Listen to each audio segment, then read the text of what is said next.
J'ai toujours été attiré par l'apprentissage d'alphabets extrêmement abstraits et complexes. J'ai fait de la chimie, j'ai fait du chinois et j'ai abandonné le chinois, là je le reprends et je commence à le comprendre. Mon cerveau organise petit à petit des symboles d'abord épars en suite logique. En fait, j'ai fait ça pour me désintoxiquer des réseaux sociaux. Je constatais que j'étais devenu très passif dans l'usage de ma cognition et j'ai voulu redevenir le centre du jeu. Et quoi de mieux que de se remettre à l'apprentissage pour cela. Récemment, je suis tombé sur une vidéo de Cyrus North, très intéressante sur l'attention en fait. Il y a des, il y a eu un long débat, une longue recherche scientifique pour déterminer si l'attention était un réservoir qui s'épuise ou au contraire quelque chose qui se renforce plus on l'utilise. Et les résultats sont vraiment intéressants parce que on a constaté d'abord que je vais vous faire un paquet de nouvelles comme ça. Alors le sucre n'est dans rien. Le cerveau au repos ou le cerveau actif n'a pratiquement pas de différence de consommation. La différence de consommation entre un cerveau actif et un cerveau au repos, c'est un dixième de tic-tac. Rien, rien autant dire.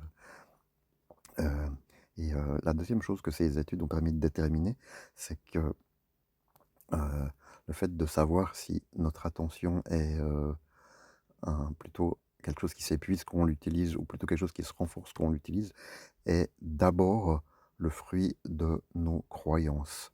En fait, manifestement, euh, l'attention peut être quelque chose qui se renforce quand on l'utilise.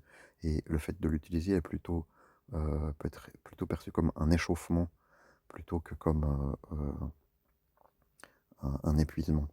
Et ça, c'est vraiment intéressant. Moi, je vous dis, j'étais devenu très passif avec l'utilisation des réseaux sociaux.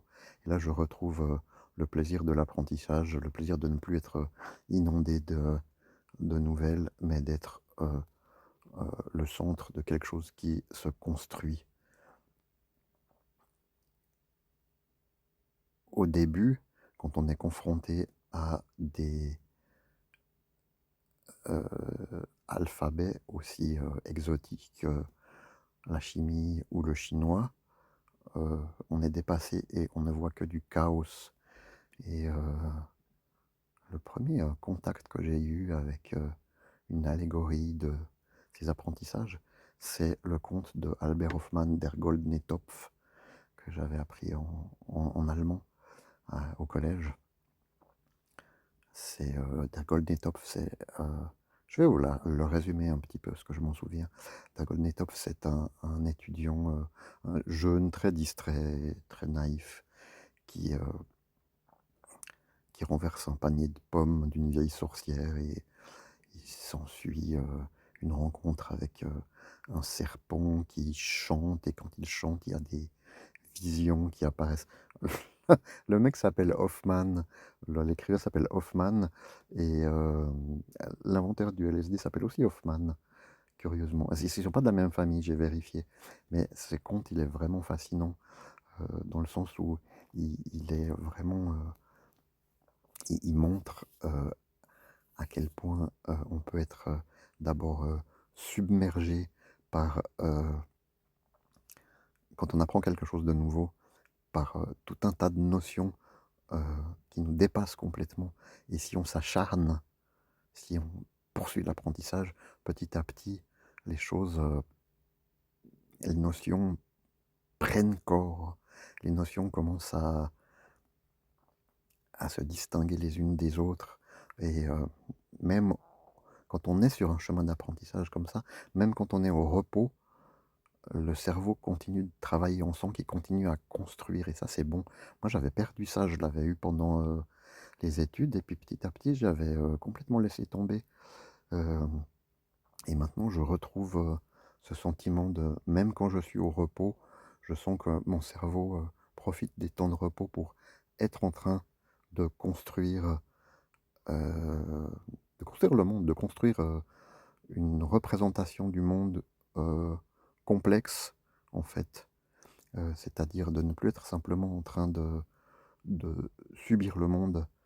euh, Parce que c'est ça qui se passe quand on est trop dans les réseaux sociaux. On est juste dans un flot permanent de nouvelles, mais on n'organise rien. Et quand on est dans de l'apprentissage, euh, on se met à organiser le monde.